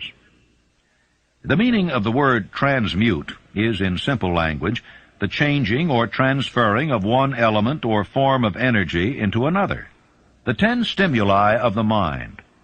The human mind responds to stimuli through which it may be keyed up to high rates of vibration, known as enthusiasm, creative imagination, intense desire, and so on. The stimuli to which the mind responds most freely are 1. The desire for sex expression. 2. Love. 3. A burning desire for fame, power, or financial gain, money. 4. Music. 5. Friendship between either those of the same sex or those of the opposite sex. 6. A mastermind alliance based upon the harmony of 2 or more people who ally themselves for spiritual or temporal advancement. 7. Mutual suffering, such as that experienced by people who are persecuted. 8. Autosuggestion. 9. Fear. 10. Narcotics and alcohol. The desire for sex expression comes at the head of the list of stimuli, which most effectively step up the mind and start the wheels of physical action. 8 of these stimuli are natural and constructive. 2 are destructive. When brain action has been stimulated through one or more of the 10 mind stimulants, it has the effect of lifting the individual far above the horizon of ordinary thought and permits him to envision distance, scope, and quality of thoughts not available on the lower plane, such as that occupied while one is engaged in the solution of the problems of business and professional routine. The world is ruled and the destiny of civilization is established by the human emotions. People are influenced in their actions not by reason so much as by feelings. The creative faculty of the mind is set into action entirely by emotions and not by cold reason. The most powerful of all human emotions is that of sex. There are other mind stimulants, some of which have been listed, but no one of them, nor all of them combined, can equal the driving power of sex. A mind stimulant is any influence which will either temporarily or permanently increase the intensity of thought.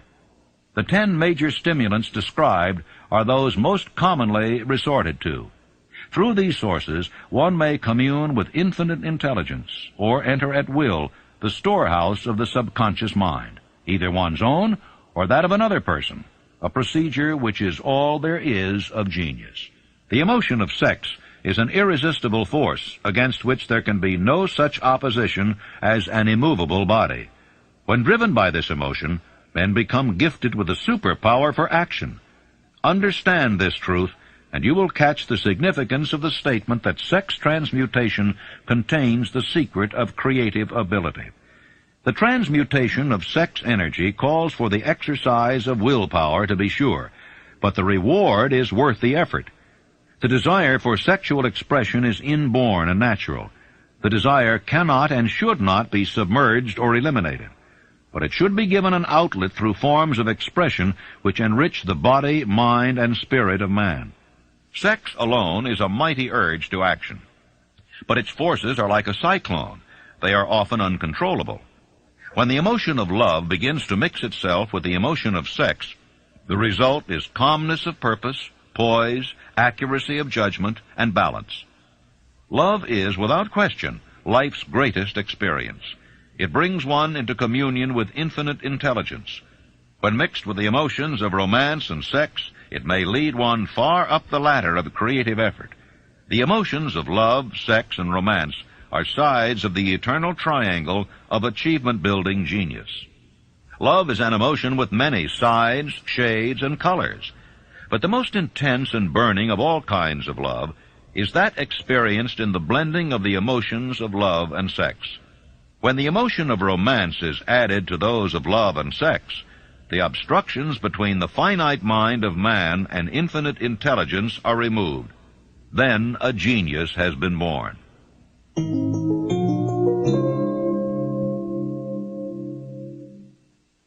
The subconscious mind, the connecting link, the 11th step toward riches. The subconscious mind consists of a field of consciousness in which every impulse of thought that reaches the conscious mind through any of the 5 senses is classified and recorded, and from which thoughts may be recalled or withdrawn as letters may be taken from a filing cabinet. It receives and files sense impressions or thoughts, regardless of their nature.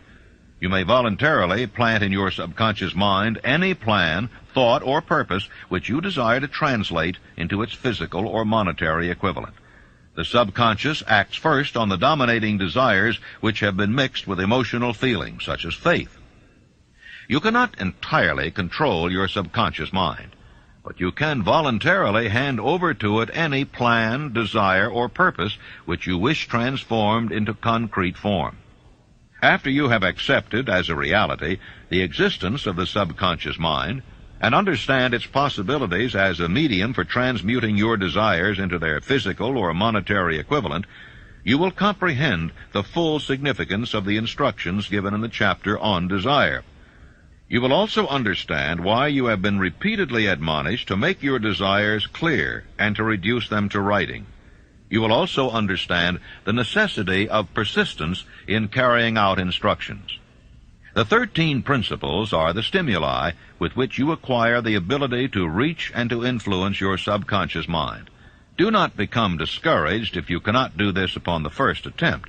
Remember that the subconscious mind may be voluntarily directed only through habit under the directions given in the chapter on faith. You have not yet had time to master faith. Be patient. Be persistent.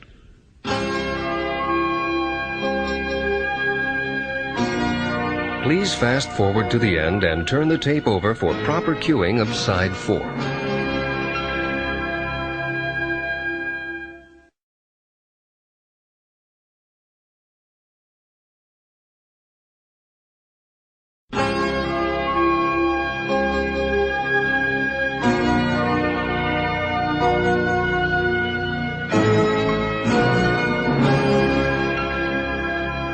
All thought impulses intended for transmutation into their physical equivalent, voluntarily planted in the subconscious mind, must pass through the imagination and be mixed with faith.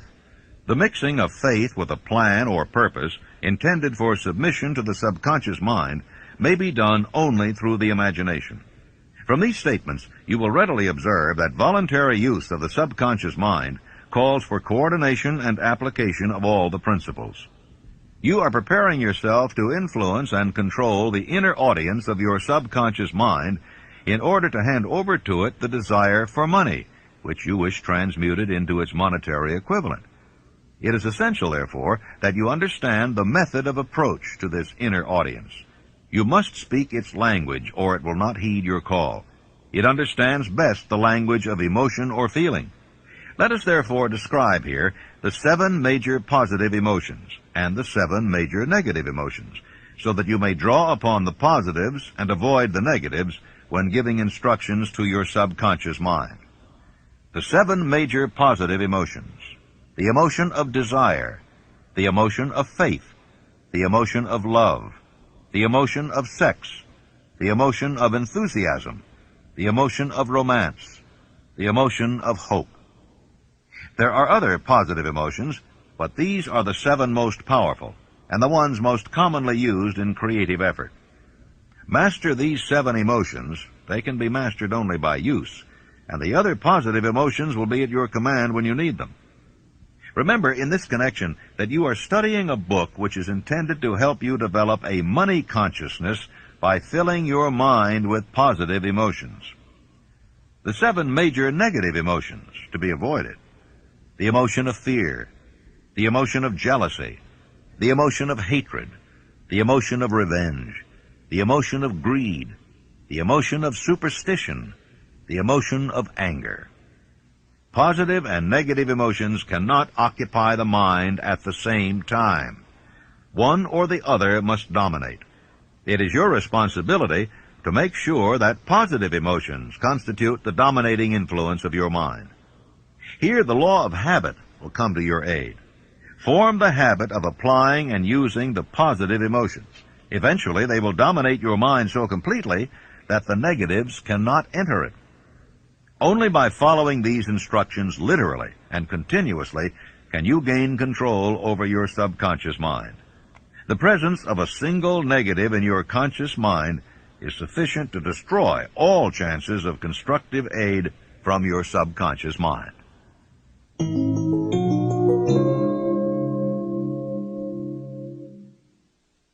The brain, a broadcasting and receiving station for thought. The 12th step toward riches. More than 40 years ago, the author, working in conjunction with the late Dr. Alexander Graham Bell and Dr. Elmer R. Gates, observed that every human brain is both a broadcasting and receiving station for the vibration of thought. The subconscious mind is the sending station of the brain, through which vibrations of thought are broadcast. The creative imagination is the receiving set, through which the energies of thought are picked up. Along with the important factors of the subconscious mind and the faculty of the creative imagination, which constitute the sending and receiving sets of your mental broadcasting machinery, consider now the principle of autosuggestion, which is the medium by which you may put into operation your broadcasting station. Through the instructions described in the chapter on autosuggestion, you were definitely informed of the method by which desire may be transmuted into its monetary equivalent. Operation of your mental broadcasting station is a comparatively simple procedure. You have but 3 principles to bear in mind and to apply when you wish to use your broadcasting station: the subconscious mind, creative imagination, and autosuggestion. The stimuli through which you put these 3 principles into action have been described, and the procedure begins with desire. The greatest forces are intangible. Through the ages which have passed, man has depended too much upon his physical senses, and has limited his knowledge to physical things, which he could see, touch, weigh, and measure. We are now entering the most marvelous of all ages, an age which will teach us something of the intangible forces of the world about us. Perhaps we shall learn, as we pass through this age, that the other self is more powerful than the physical self we see when we look into a mirror. Sometimes men speak lightly of the intangibles, the things which they cannot perceive through any of their 5 senses, and when we hear them, it should remind us that all of us are controlled by forces which are unseen and intangible. The whole of mankind has not the power to cope with nor to control the intangible force wrapped up in the rolling waves of the ocean. Man has not the capacity to understand the intangible force of gravity, which keeps this little earth suspended in space, and keeps man from falling from it, much less the power to control that force. Man is entirely subservient to the intangible force which comes with a thunderstorm, and he is just as helpless in the presence of the intangible force of electricity. Nor is this by any means the end of man's ignorance in connection with things unseen and intangible. He does not understand the intangible force and intelligence wrapped up in the soil of the earth, the force which provides him with every morsel of food he eats, every article of clothing he wears, every dollar he carries in his pockets. The power of thought is the only thing over which you have complete, unchallenged, and unchallengeable control. Controlled by power of will. In giving human beings control over but one thing, the Creator must have chosen the most important of all things. This is a stupendous fact that merits your most profound consideration. If you give it this sort of consideration, you will discover for yourself the rich promises available to those who become masters of their own mind power through self-discipline.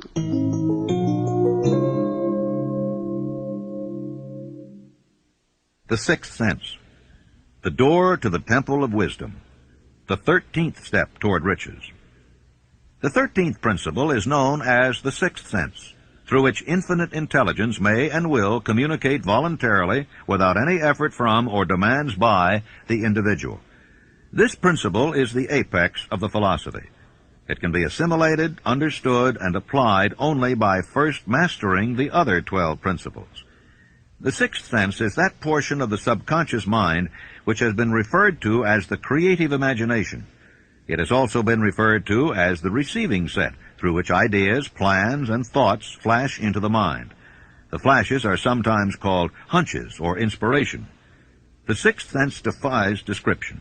It cannot be described to a person who has not mastered the other principles of this philosophy, because such a person has no knowledge and no experience with which the sixth sense may be compared. Miracles of the sixth sense. The author is not a believer in, nor the advocate of miracles, for the reason that he has enough knowledge of nature to understand that nature never deviates from her established laws. Some of her laws are so incomprehensible that they produce what appear to be miracles. The sixth sense comes as near to being a miracle as anything I have ever experienced. This much the author does know, that there is a power or a first cause or an intelligence which permeates every atom of matter and embraces every unit of energy perceptible to man, that this infinite intelligence converts acorns into oak trees, causes water to flow downhill in response to the law of gravity, follows night with day and winter with summer, each maintaining its proper place and relationship to the other. This intelligence may, through the principles of this philosophy, be induced to aid in transmuting desires into concrete or material form. The author has this knowledge because he has experimented with it and has experienced it. Step by step through the preceding chapters, you have been led to this, the last principle. If you have mastered each of the preceding principles, you are now prepared to accept, without being skeptical, the stupendous claims made here. If you have not mastered the other principles, you must do so before you may determine definitely whether or not the claims made in this chapter are fact or fiction. Long before I had ever written a line for publication or endeavored to deliver a speech in public, I followed the habit of reshaping my own character by trying to imitate the 9 men whose lives and works had been most impressive to me. These 9 men were Emerson, Paine, Edison, Darwin, Lincoln, Burbank, Napoleon, Ford, and Carnegie. Every night, over a long period of years, I held an imaginary council meeting with this group whom I called my invisible counselors. I had a very definite purpose in indulging my imagination through these nightly meetings. My purpose was to rebuild my own character so it would represent a composite of the characters of my imaginary counselors. Realizing, as I did early in life, that I had to overcome the handicap of birth in an environment of ignorance and superstition, I deliberately assigned myself the task of voluntary rebirth through the method I have described above. Building character through autosuggestion. I knew, of course, that all men have become what they are because of their dominating thoughts and desires. I knew that every deeply seated desire has the effect of causing one to seek outward expression through which that desire may be transmuted into reality. I knew that self-suggestion is a powerful factor in building character, that it is, in fact, the sole principle through which character is built. With this knowledge of the principles of mind operation, I was fairly well armed with the equipment needed in rebuilding my character. In these imaginary council meetings, I called on my cabinet members for the knowledge I wished each to contribute. My method of addressing the members of the imaginary cabinet would vary according to the traits of character in which I was, for the moment, most interested in acquiring. I studied the records of their lives with painstaking care. After some months of this nightly procedure, I was astounded by the discovery that these imaginary figures became apparently real. Each of these 9 men developed individual characteristics which surprised me. For example, Lincoln developed the habit of always being late, and then walking around in solemn parade. He always wore an expression of seriousness upon his face. Rarely did I see him smile. That was not true of the others.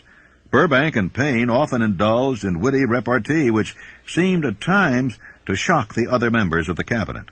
These meetings became so realistic that I became fearful of their consequences and discontinued them for several months.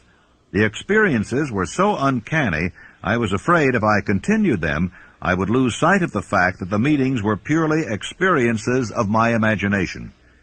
This is the first time that I have had the courage to mention this.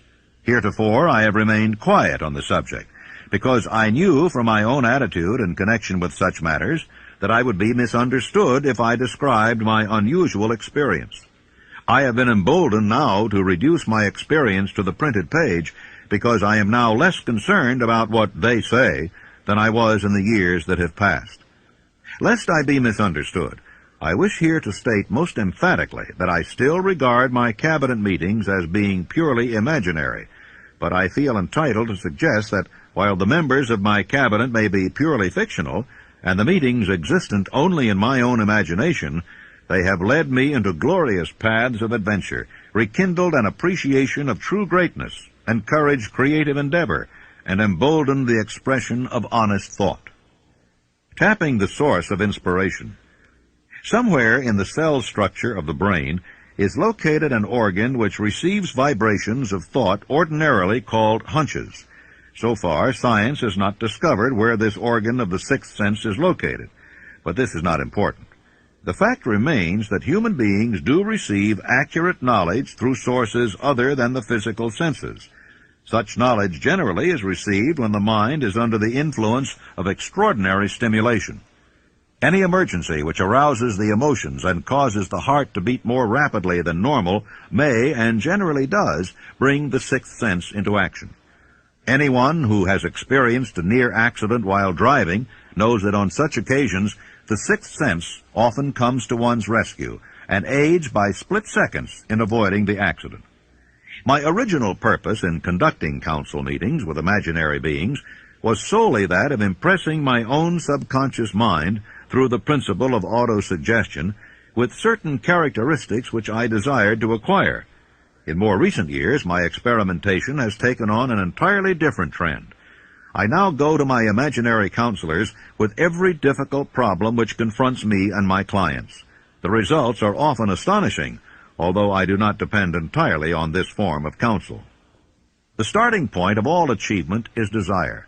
The finishing point is that brand of knowledge which leads to understanding, understanding of self, understanding of others, understanding of the laws of nature, recognition and understanding of happiness. This sort of understanding comes in its fullness only through familiarity with and use of the principle of the sixth sense. Before you can put any portion of this philosophy into successful use, your mind must be prepared to receive it. The preparation is not difficult. It begins with study, analysis, and understanding of 3 enemies which you shall have to clear out: indecision, doubt, and fear. The sixth sense will never function while these 3 negatives, or any one of them, remain in your mind. The members of this unholy trio are closely related. Where one is found, the other 2 are close at hand. The 6 basic fears. There are 6 basic fears, with some combination of which every human suffers at one time or another. Most people are fortunate if they do not suffer from the entire 6. Named in the order of their most common appearance, they are the fear of poverty, the fear of criticism, the fear of ill health. That's at the bottom of most of one's worries. The fear of loss of love of someone, the fear of old age, the fear of death. All other fears are of minor importance. They can be grouped under these 6 headings. Fears are nothing more than states of mind. One state of mind is subject to control and direction. Man can create nothing which he does not first conceive in the form of an impulse of thought. Following this statement comes another of still greater importance, namely, man's thought impulses begin immediately to translate themselves into their physical equivalent, whether those thoughts are voluntary or involuntary. Thought impulses which are picked up by mere chance, thoughts which have been released by other minds, may determine one's financial, business, professional, or social destiny just as surely as do the thought impulses which one creates by intent and design. We are here laying the foundation for the presentation of a fact of great importance to the person who does not understand why some people appear to be lucky, while others of equal or greater ability, training, experience, and brain capacity seem destined to ride with misfortune. This fact may be explained by the statement that every human being has the ability to completely control his own mind, and with this control, obviously, every person may open his mind to the tramped thought impulses which are being released by other brains, or close the doors tightly and admit only thought impulses of his own choice. Nature has endowed man with absolute control over but one thing, and that is thought. This fact, coupled with the additional fact that everything which man creates begins in the form of a thought, leads one very near to the principle by which fear may be mastered. If it is true that all thought has a tendency to clothe itself in its physical equivalent, and this is true beyond any reasonable room for doubt, it is equally true that thought impulses of fear and poverty cannot be translated into terms of courage and financial gain. The 6 basic fears become translated into a state of worry through indecision. Relieve yourself forever of the fear of death by reaching a decision to accept death as an inescapable event. Whip the fear of poverty by reaching a decision to get along with whatever wealth you can accumulate without worry. Put your foot upon the neck of fear of criticism by reaching a decision not to worry about what other people think, do, or say. Eliminate the fear of old age by reaching a decision to accept it, not as a handicap, but as a great blessing which carries with it wisdom, self-control, and understanding not known to youth. Acquit yourself of the fear of ill health by the decision to forget symptoms. Master the fear of loss of love by reaching a decision to get along without love if that is necessary. Kill the habit of worry in all its forms by reaching a general blanket decision that nothing which life has to offer is worth the price of worry. With this decision will come poise, peace of mind, and calmness of thought, which will bring happiness. A man whose mind is filled with fear not only destroys his own chances of intelligent action, but he transmits these destructive vibrations to the minds of all who come into contact with him, and also destroys their chances. The devil's workshop. In addition to the 6 basic fears, there is another evil by which people suffer. It constitutes a rich soil in which the seeds of failure grow abundantly. It is so subtle that its presence often is not detected. This affliction cannot properly be classed as a fear. It is more deeply seated and more often fatal than all of the 6 fears. For want of a better name, let us call this evil susceptibility to negative influences. Men who accumulate great riches always protect themselves against this evil. The poverty-stricken never do. Those who succeed in any calling must prepare their minds to resist the evil. If you are reading this philosophy for the purpose of accumulating riches, you should examine yourself very carefully to determine whether you are susceptible to negative influences. If you neglect this self-analysis, you will forfeit your right to attain the object of your desires. How to protect yourself against negative influences.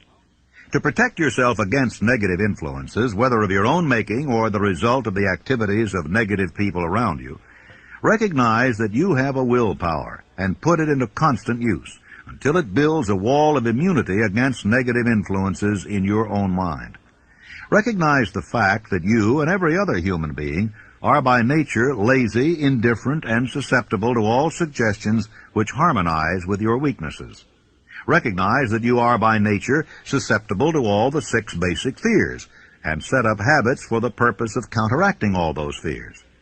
Recognize that negative influences often work on you through your subconscious mind. Therefore, they are difficult to detect, and keep your mind closed against all people who depress or discourage you in any way.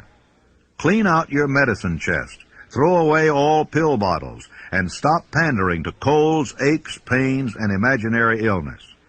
Deliberately seek the company of people who influence you to think and act for yourself. Do not expect troubles, as they have a tendency not to disappoint. Without doubt, the most common weakness of all human beings is the habit of leaving their minds open to the negative influence of other people. This weakness is all the more damaging because most people do not recognize that they are cursed by it, and many who acknowledge it neglect or refuse to correct the evil until it becomes an uncontrollable part of their daily habits. In parting, I would remind you that life is a checkerboard, and the player opposite you is time. If you hesitate before moving, or neglect to move promptly, your men will be wiped off the board by time. You are playing against a partner who will not tolerate indecision. Previously, you may have had a logical excuse for not having forced life to come through with whatever you asked, but that alibi is now obsolete, because you are in possession of the master key that unlocks the door to life's bountiful riches. The master key is intangible, but it is powerful. It is the privilege of creating in your own mind a burning desire for a definite form of riches. There is no penalty for the use of the key, but there is a price you must pay if you do not use it. The price is failure. There is a reward of stupendous proportions if you put the key to use. It is the satisfaction that comes to all who conquer self and force life to pay whatever is asked. It has been said that I have made more successful men than any man living today. I don't know whether that's true or not, because there's no way of getting accurate statistics. But ladies and gentlemen, when I take inventory of the people that I do know who started at scratch and have become millionaires, and some of them not quite that much money, but become profoundly successful, I recognize that I have created a philosophy here through the good work of Mr. Carnegie that's been a benefactor to the world, not only to those who are living now, but to those who are not yet born. When Mr. Carnegie sold me on organizing this philosophy, he said, I'm going to give away my money before I die as fast as I can find ways and means of giving it away without doing damage. And as you, of course, know, he did just that.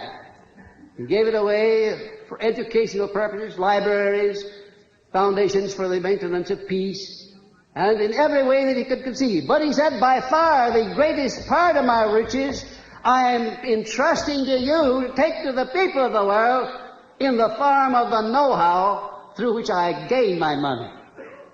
And he said, if you carry through the trust and perfect your job, as I sincerely believe you will, you'll live to see the time when you're far and away richer than I am, and when you will have made many more successful men than I have ever made. And ladies and gentlemen, when Mr. Carnegie made that statement, it was just too much for me to swallow. I thought, well, Mr. Carnegie has never flattered me before. He's never said anything that didn't turn out to be right, but that's just one of those things that never could happen. I have already made thousands of times more successful men than Mr. Carnegie ever had. Thousands of times, and I'm still in the process of making. You know, ladies and gentlemen, during those 20 years of research that I put into the building of this philosophy, I ran into some very profound facts and truths. And one of them consists in this fact, that when a great crisis comes over the world, there always comes out some unknown with the formula for dissolving that crisis. Like Abraham Lincoln, for instance, in the time of need, when this country was about to be split asunder by internal strife. By George Washington preceding Lincoln. By Franklin D. Roosevelt at the time when the people were stampeded with fear and they were standing in great lines to draw their money out of the bank. And I sometimes wonder if this hand of destiny, which has such a long arm behind it, doesn't reach over in places like the one where I was born and lift out people out of humble and lowly stations and give them great jobs to do in life as an inspiration and an object lesson to other people to show what can be done when one recognizes the God-given power of thought and puts it to proper use. Because if you really and truly tune in on the main line of my source of faith and my source of enthusiasm, become indoctrinated with this philosophy, no matter what it is that you're doing in life, what it is you want to do, you'll find the way always open, and I thank you very much. Thank you.